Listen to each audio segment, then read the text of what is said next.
당시에 있었던 게 뭐냐? 족벌제도, 아까 말씀드린 대로 족벌제도, 그다음 세습제도, 거기에다가 또 한 단계 더 엎쳐가지고 창부정치라는 게 또 들어가 버려. 그래서 개혁운동이 있게 되어지는데, 이 개혁운동에 제일 먼저 앞선 사람들이 누구냐? 바로 수도사들이었습니다. 이제 수도사가 등장합니다. 종교개혁이라는 이 말은 개혁이라는 말하고는 전혀 성격이 달라요. 타락이 아니라 진리의 재발견이에요.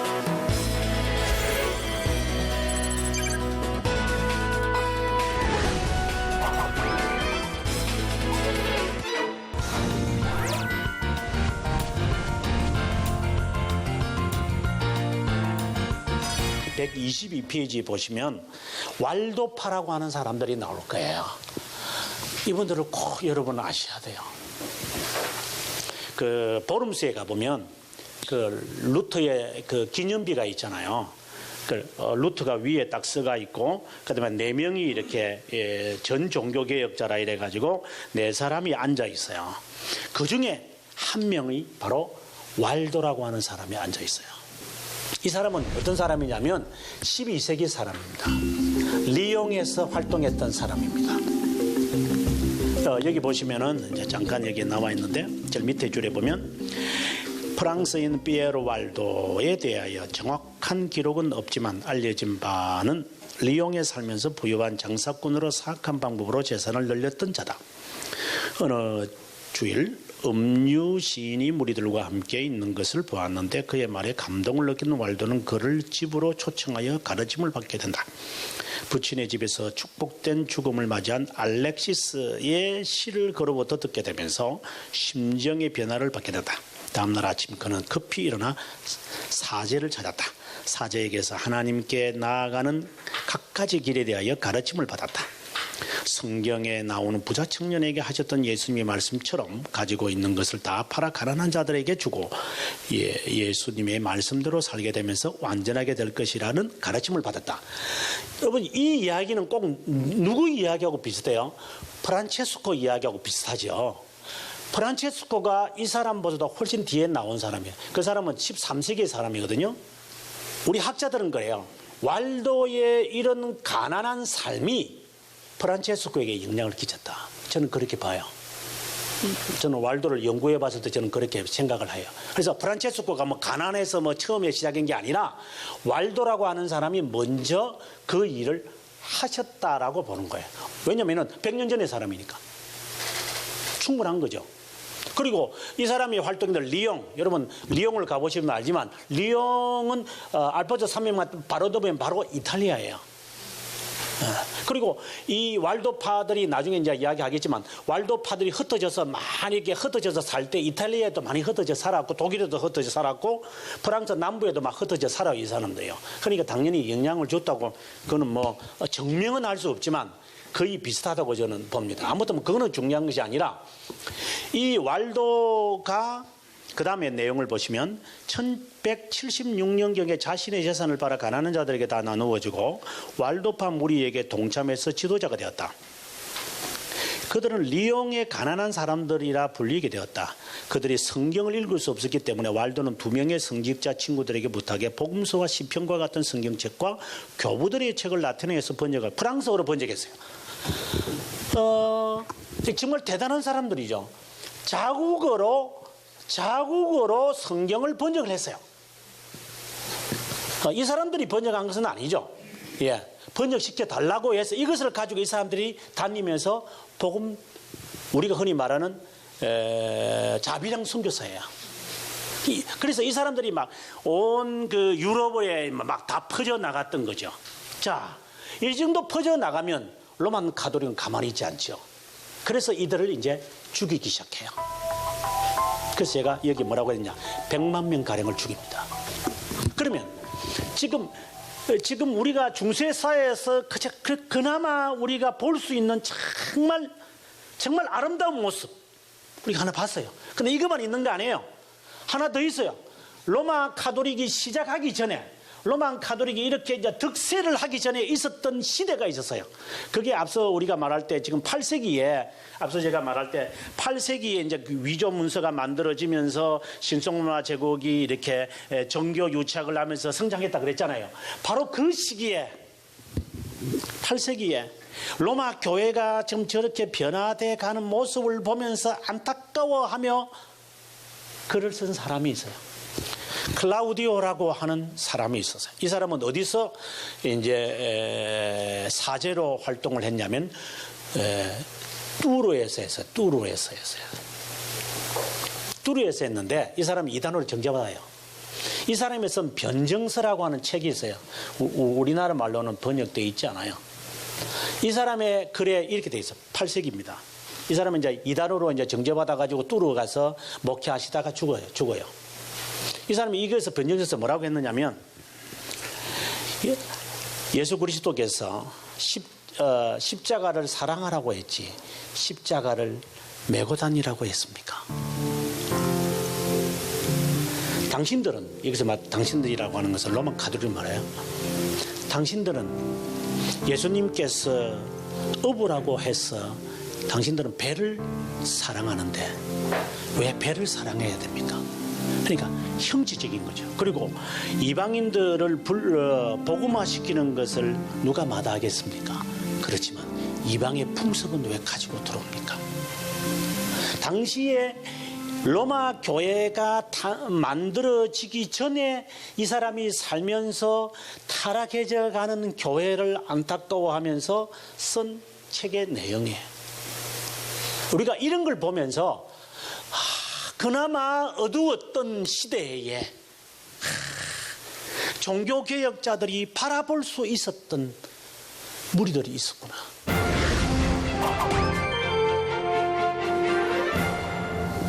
자, 이제 아주 중요한 걸 내가 했으니까 그 다음에 두 번째 십자군 전쟁 이야기를 이제 해볼게요. 십자군 전쟁이 어떻게 시작을 했습니까? 하는 이야기는 앞서 제가 이제 개혁 운동을 한답시고 이제 하나씩 접근해 갔던 그 계획 가운데 하나가 바로 십자군 운동이었다 그랬습니다. 중세 사회에서 중세 교회 역사에서 가장 중요한 그 사건이 있습니다. 그게 뭐냐면은 성직 수임권 논쟁이라는 거예요. 이거는 아마 그 일반 그 역사 그 세계 문화사에서도 잘 등장해요. 대표적인 게 세 번의 이제 성직 수임권. 이게 바로 십자군 운동과 밀접한 관련이 있어요. 십자군 운동은 1096년에서 1270년까지 있었거든요. 그러면 성직 수임권 논쟁이 언제부터 있었던 거 보시면 돼요. 1077년부터 1303년까지 가잖아요. 거의 같아요. 그래서 성직 수임권 논쟁은 바로 십자군 운동하고 같은 맥을 같이 한다고 보셔야 돼요. 그럼 성직 수임권 논쟁을 보시면 아주 재밌는 게 이제 세속 군주들, 왕의 이름들이 이제 세 사람이 등장을 하고 그다음에 교황의 이름들이 등장을 해요. 왕의 이름들 여기를 보시면은 먼저 하이니히, 이게 독일 황제죠. 하이니히 4세. 그다음에 리처드, 사자왕을 리처드의 동생이었던 존. 여기는 이제 뭐 우리가 잘 아는 그 아이바노라든가 그다음에 이제 로빈 후드에 등장하는 악당, 꼭 까만 무늬로 나오더라고요. 그다음에 세 번째가 프랑스의 필리프 2세, 필리프 4세 요 왕이고, 그다음에 교황들은 이때는 그레고리오 이제 7세, 여기 때는 이제 이노첸조 3세. 그 다음에 여기서는 보니파치오, 그렇죠? 보니파치오 8세. 8세, 이래 돼요. 이 사람들하고 서로 이렇게 서로 싸워요. 뭐 싸운다고 해서 어르릉 그런 것이 아니라 권력의 팽팽한 긴장 속에서 이제 하인리히가 그레고리오 7세를 지배하려다가 그레고리오 7세가 이긴다, 뭐 이런 이야기. 존 왕과 이노첸초 3세하고 서로 팽팽한 관계로 있다가 이노첸초 3세가 이긴다는 이야기. 우리가 존이라면 잘 아다시피 역사에서 마그나 카르타 하면 아마 잘 아실 거예요. 대헌장. 그것을 정말 굴욕적으로 그 했던 친구죠. 그 존과 이노첸조 3세. 이 이노첸조 3세는 막강 교황들 가운데서 가장 세력이 강한 사람 한 사람 두라면 이노첸조 3세예요. 이게 뭐예요? 이 사람은 자신을 뭐라고 했냐면 이 사람이 최초로 나는 하나님의 대리자다 이렇게 말해요. 하나님의 대리자다. 그래서 내가 뭐든지 말하려면 하나님은 나의 기도를 듣는다. 이 사람이 화채설을 주장합니다. 화채설을 이제 결정합니다. 그리고 종교재판소 아까 말씀드리다시피 이단들을 막 잡아 죽이는 이런 종교재판소를 이 사람이 이노첸조 3세가 프란체스코를 인정합니다. 그리고 제4차 종교의 4차 십자군 전쟁을 일으킵니다. 이 막강한 종교사 가운데서 로마 교황 가운데 최고로 이 붙잡히는 이 손꼽는 사람이 이노첸조 3세입니다. 이게 정말 대단한 인물입니다. 그 다음에 필립 4세.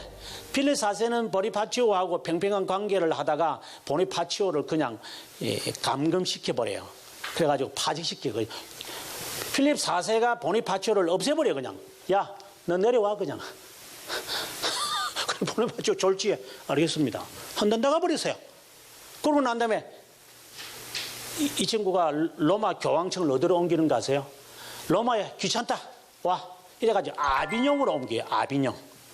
아비뇽은 깐느에서, 깐느 아시죠? 프랑스 남부, 프랑스 지중해, 거기서부터 이렇게 좀 내려오면은 한 100km 정도, 100km는 안 되겠다. 한 70km 정도, 그 정도 내려오면은 이 아비뇽이라고 아름다워요. 멋있어요. 요 아비뇽. 거기로 옮겨버려요. 그러니까 로마에 있는 교황청을 아비뇽으로 옮겨버려요. 그러면 어떻게 돼요? 로마 감독이 아니고 이제는 아비뇽 감독이 돼버리는 거예요. 로마는 없죠. 이것을 70년 동안 필립 4세가 옮기는 아비뇽에서 보통 아비뇽 궁이라 그래요. 여기서 로마 교황이 무슨 로마 교황? 아비뇽 교황이죠. 프랑스 교황이죠. 근데 로마는 없어요. 교황 없어요. 그래서 70년 동안 실컷 하고 나니까 이 교회가 여러분 아다시피 유럽에 일어날 사건이 뭐냐면은 우리가 잘 아는 흑사병이 막 돌을 때죠. 그러니까 사람들 정신 이거 왜 그러지 이거 온 지금 유럽이 지금 영국까지 갔잖아요. 그때 흑사병 영국까지 처음에 이게 몽골과 같은 이런 이란이나 이라크나 이런 그 지역에서 동방에서 시작을 했다가 이게 이제 배가 도착하는 곳마다 이게 막 퍼지니까 영국까지 가서 온 당시에 그냥 막 인류의 유럽 인구의 3분의 1 정도가 죽었다니까 엄청난 수가 죽었겠죠. 이제 그런 일을 당하니까 이제 많은 사람들이 그랬겠죠. 이거 이러면 안 됩니다. 이거 뭔가 문제가 됩니다. 이래가지고 이제 교황이 좋다. 그러면 이제 로마로 돌아가자 하고 로마로 돌아왔어요 이제. 그래서 교황 뽑았네요. 우르반 6세라고 뽑아놨더니만 프랑스에 있는 사람들이 자신들이 그러면 모든 수입원이 없어져 버렸잖아요. 그럼 어떻게 해야 돼요? 우리도 교황 뽑자. 그래서 교황이 2명이 됐어요. 로마 교황, 아비뇽 교황. 이거 해결해야 됐다. 이거 안 되겠어, 이거. 그래서 1409년에 피사에서, 아시죠? 피사. 이게 조금 이렇게 23.5도 기울어져 있는. 그 피사에서 이제 모여서 회의를 했어요. 아비뇽 교황 없애고, 로마 교황 없애고, 새로 교황 하나 뽑자. 그래가지고 교황을 뽑았어요. 그러니까 이 두 사람이 우리는 무슨 물 먹었냐? 이래가지고 이제 아비뇽 교황, 종교회의에서 만든 교황, 로마 교황. 이게 또 삼파절이 돼버리죠, 이게 설상가상입니다. 또 자기들만 되는 게 아니라 여 뒤에 붙어 있는 뭐가 붙어 있겠습니까? 국가들이 다 붙어 있어요. 전부 다 국가들이. 근데 자기가 물러나고 물러나죠. 그래서 1414년부터 15년에 콘스탄츠, 그 독일의 콘스탄츠라는 그 호수, 콘스탄츠 진짜 멋있대요. 가보니까 그 호수가에서 이 사람들이 종교회의를 하는데, 이때 종교회의를 할 때 우리가 잘 아는 얀 후스를 불태워 죽여버리죠. 이때 이제 교황 3명을 다 없앴어요. 다 없애고 교황을 이제 뽑았죠. 그러니 이러한 지금 상황 속에서 보았을 때 이것을 다 바라볼 때 이걸 어떻게 무슨 교회라고 말하면 안 돼. 이걸 어떻게 교회라고 말해요? 저는 교회라고 보진 않죠. 그리고 이때 교황들이 지금 하나 제가 그냥 순식간에 다 지나갔습니다만, 이 교황들이 앞서 말씀드린 대로 돈으로 매수하고 여기 아까 이게 스티븐 2세가 3일 만에 죽잖아요. 이때는 그 죽는 사람이 없었겠어요? 이때 교황이 죽을 때 그냥 자연사 죽는 사람은 거의 없어요. 중간에 그날 갑자기 이렇게 물 한 잔 이렇게 하고 죽고. 간단해요. 이 교황은 밥을 먹는 게 저게 또 뭔가 또 뭐가. 여러분, 우리나라 정조 임금은 아무것도 안 해요. 이 사람들은 더 해요. 그리고 이 사람들은 또 밤마다, 이거는 제가 하는 말이 아니에요. 이 역사가들 하는 말이에요. 밤마다, 그다음 말 안 할래요. 밤마다. 그러면서도 앞에 나가서 설교해요. 바티칸 대성당 옆에 가서. 이걸 어떻게 교회라고 봐야 되는 거야? 아니죠. 그건 교회가 아니죠. 하나님의 이름을 이단자들이 저렇게 득세하는 거 보면, 이단자가 왜 저리 돈이 많은지 모르겠어. 수십억이란 말도 안 해. 수백억, 수천억. 어떻게 저리 모을래요? 저거는 사탄이 이렇게 도와주니까 저렇게 하지. 사탄이 안 도와주면 저렇게 하겠습니까? 저렇게. 그러니까 교회가 아니죠. 이게 마찬가지인 거예요, 이게. 그런데 이제 여기에서 나오려면 어떻게 되겠어요? 여러분, 우리가 바로왕에서 이스라엘 백성들 430년 동안 있다 나올 때 보세요. 그냥 내보내줍니까? 10가지 재앙을 해 나중에는 자기 아들까지 죽여버려야지 정신을 차리는 것처럼 교황이 제대로 놔주지 않죠. 그래서 종교개혁이 일어나고 난 다음에 죽은 수는요, 지금 여기에 중세사에서 죽은 순교자의 수와 그 다음에 초대교회, 여러분 지난 시간에 여러분 초대교회에서 배우셨는데, 초대교회사에서 죽은 수보다도 종교개혁이 일어나고 난 다음에 로만 카톨릭에서 죽은 수가 훨씬 많습니다.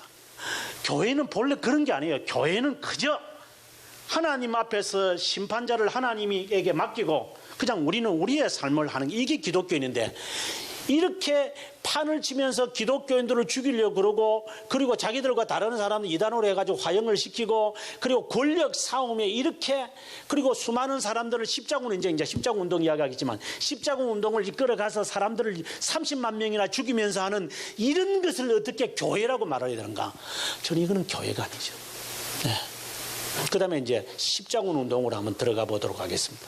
이걸 해야지 이제 십자군 운동에 들어가니까 제가 십자군 운동으로 들어갑니다. 십자군 운동은 1096년부터 1270년까지 있었습니다. 1차부터 9차라고 봅니다. 이제 시작의 이야기는 역사적 이야기는 오스만 투르크족이, 지금의 그 터키족인데, 오스만 투르크족이 이제 동로마 제국을 침범하니까 안 되겠다, 이렇게 해가지고 도움을 청했다, 이것이 그렇지만 실제로는 그런 것은 아니죠. 왜 그런가 하면, 여기 제가 잠깐 밝혔는데 한번 보시면 124페이지에 보시면요, 밑에서 한 8제를 올라오면 1073년 로마 교황 그레고리오 7세와 비잔틴 제국 황제 미카엘 7세 간에 많은 서신이 오고 갑니다. 그래서 그레고리오 7세는 5만 명의 군사들을 비잔틴으로 보내어 투르크, 이 투르크는 영어로 말하면 터키입니다. 터키족을 몰아내고 성묘교회를 되찾으려고 했습니다만 여의치 못했습니다. 이러한 행동은 앞으로 십자군 운동을 일으키게 합니다. 그래서 1073년에 그리고리오 7세, 앞서 그리고리오 7세가 뭐 했는데요? 아까 제가 지워버려서 그렇지만 하이니히 4세와 그 다음에 이게 권력 싸움을 하는 성직 수인권 논쟁을 하는 사람이에요. 이 사람이에요. 이 권력의 눈에 먼 사람이에요. 이 사람은요. 근데 이 사람이 십자군 운동을 일으킨다? 여기는 뭔가 꿍꿍이가 있는 거예요. 자, 아무튼 꿍꿍이를 했지만 이 사람은 못했어요. 그래서 이 사람의 후계자였던 사람이 누구냐면 우르반 2세라고 하는 사람이에요. 우르반 2세. 우르반 2세가 이제 프랑스에서 피에몽이라고, 지금도 피에몽 가보니까 참 아름답대요. 그래, 피에몽 지금 교회가 있어. 그 교회에서 이제 우르반 2세가 막 설교해요. 설교하니까 사람들이 막 가자 이렇게 했던 게 1096년이었어요. 그때 이런 말을 하죠. 지금 저 예루살렘에 우리의 신앙의 동료들이 지금 무참하게 죽고 있다. 이것을 우리가 강구할 수 있느냐? 가자 이렇게 하여. 그러니까 사람들이 가만히 있다가 이거는 안 되잖아 이러면서 어떤 한 사람이 데우스 불트라고 하는 말을 해요. 데우스 불트. 이것을 우리말로 굳이 번역을 한다면 하나님의 뜻이다. 이러니까 이 뜻이에요. 이런 뜻이에요. 하나님의 뜻이다. 이거 막 분위기를 막 고조시키는 거죠. 막 고조시키는. 가자. 하니 사람들이 가자. 이렇게 해가지고 제일 먼저 간 사람들이 군사들이 모이기도 전에 거지들이 먼저 가요. 거지들이 가다가 다 죽어버려요. 그 다음에 이제 나중에 이제 한 4차에 가게 되면 어린아이들이 가요. 어린이들 한 3만 명이 가요. 그 애들이 뭔지 모르지만 이제 가가지고 애들이 인신매매로 해가지고 다 노예로 팔려가요. 그래서 처음에 시작하게 될 때에는 거지들이 출발을 해서 중간에 다 죽어버려요. 그 거리가 어딘데요? 여러분 걸어서 간다고 생각을 해보세요. 예, 걸어서 가면 아마 내가 볼 때 적어도 한 달 반은 걸릴 거예요. 그래서 정규군이 이제 모여서 이제 출발하자 했던 게 이제 여러분 도표를 보시면 그림을 보시면 125페이지에 보면 어디서부터 제일 먼저 출발하냐면은 여기 보면은 툴루제라고 하는 것이 있죠. 툴루제, 리옹, 그 다음에 저 북쪽에 있는 부르게스, 그죠? 이런 다 출발한 장소가 어느 나라 같아요, 여러분? 프랑스입니다. 그래서 프랑스는 처음부터 끝까지 프랑스가 다 주도합니다. 십자군 운동은 프랑스 사람입니다. 그래서 나중에 프랑스 사람들이 이제 1차 1099년에 이제 도착을 해가지고 이제 예루살렘 점령하고 난 다음에 이 사람들이 예루살렘 왕국을 만드는데 예루살렘 왕국의 그 십자가 모습이 딱 요래 생겼어요. 요 색깔이 무슨 색깔이냐? 청색이에요. 프랑스 사람들의 색깔이 청색이잖아요. 그래서 이게 청색이에요. 이게 예루살렘 왕국 만든. 그래서 십자군 운동은 시작부터 끝까지 다 누가 주도하느냐? 프랑스 사람들이 주도해요. 프랑스 사람들 대단한 사람들이에요. 그래서 지금 보시면 여러분 그 EU 그러니까 유럽 공동체들이 무슨 뭐 유럽의 무슨 뭐 연합을 해가지고 군인들이 뭐 이라크라든지 걸프 전쟁 이런 데까지 도와줄 때 여러분 옷 색깔 아시죠? 다 파란색입니다. 그것은 과거의 십자군 운동이 그 사람들이 파란색으로 그들의 나라들을 상징했다는 그런 의미로 이 사람들이 청색을 해요. 제가 볼 때는 파란색을 하든 무슨 색과 똑같겠지만 어쨌든 좀 마음은 좀 그렇다. 십자군 운동 저는 아주 안 좋게 보거든요. 자, 그래서 어쨌든 지금 출발하는 사람들을 보면 툴루즈에서 출발하고 리옹에서 출발하고 그다음에 부르게스에서 출발하고 그다음에 저기 좀 위에 가보시면은 볼롱 까프리라고 하는 여기서 출발을 해가지고 어디로 다 가셨습니까? 간 거 보이십니까? 모임 장소 어디입니까? 콘스탄티노폴리스 1097년에 모입니다. 그렇게 하고 난 다음에 밑에 가보시면 니케아가 있죠. 그리고 난 다음에 에데사가 있고 그 다음에 안디옥이 있죠. 그리고 예루살렘 보십시오. 1096년에 출발을 해서 도착은 1097년 그 다음에 에데사 공격을 해서 탈환한 게 1098년 안디옥을 탈환한 게 1098년 그 다음에 예루살렘에 도착한 게 1099년 몇 년 걸렸습니까? 3년입니다. 그러면 이 3년 동안에 사람들이 대체적으로 한 10만 명 출발했습니다. 그럼 여기에 도착했을 때가 몇만 명 도착했는가? 15,000명 도착했습니다. 그럼 나머지는요? 다 죽었죠. 가다가 유대인들은 다 죽였습니다. 유대인들, 그래서 제1차 우리가 흔히 말할 때 뭐 유대인들의 대학살, 그것은 나치가 했지만 더 못된 인간들은 누구냐? 십자군들이었어요. 가는 곳마다 유대인들은 다 학살하고 급탈하고 돈을 다 빼앗고 음식들 다 빼앗고 어디서 음식을 이 사람들이 1년, 2년, 3년을 먹는 음식을 제공받아요? 유대인들에게 다 빼앗았던 거예요. 이게 유대인의 대학살입니다. 1차. 근데 이것을 누가 조장해서요? 로마 카톨릭이에요. 이것은 하나님의 뜻이라고. 저는 십자군 운동을 아무리 연구해봤고 여러 책을 보면서 다 통틀어 봤지만 어느 사람이라도 십자군 운동을 긍정적으로 말한 사람은 하나도 없어요. 이것은 로만 가톨릭의 야망을 불태운 것에 불과한 거예요. 결국 이것이 1270년에 이게 망하고 말죠. 끝나죠. 나중에 뭐 어린이 있고 나중에는요 뭐 4차에는요 이게 4차가 나오거든요. 4차가 이게 1호천처 그 3세가 주동하는 건데 4차는요 이게 어디로 가느냐 하면 이게요 콘스탄티노폴리스 가가지고 콘스탄티노폴리스 지금 이스탄불이죠. 이스탄불의 사람들 다 없애고 자기들이 거기에 이탈리아 왕국을 만들었어요. 그래서 십자군운동 하나 좋은 거 없어요. 이게 아닌 거야. 그럼 스콜라주의가 있는데 뭐 스콜라주의는 제가 시간상으로 좀 뭐 그렇게 중요한 것은 아니에요. 뭐 중세사에서는 아니에요. 그러나 다른 거 제가 중요한 것은 거의 다 했다고 보고요. 예, 짧지만 제가 아는 한 최선을 다해서 중세사를 여러분에게 소개해드렸습니다. 되도록이면은 중세사에 대해서 부정적인 이야기만 제가 많이 했지만 그 중에 꼭 기억할 것은 왈도파가 있었다는 것을 기억해 주시면 아마 은혜가 되리라 생각을 합니다. 감사합니다.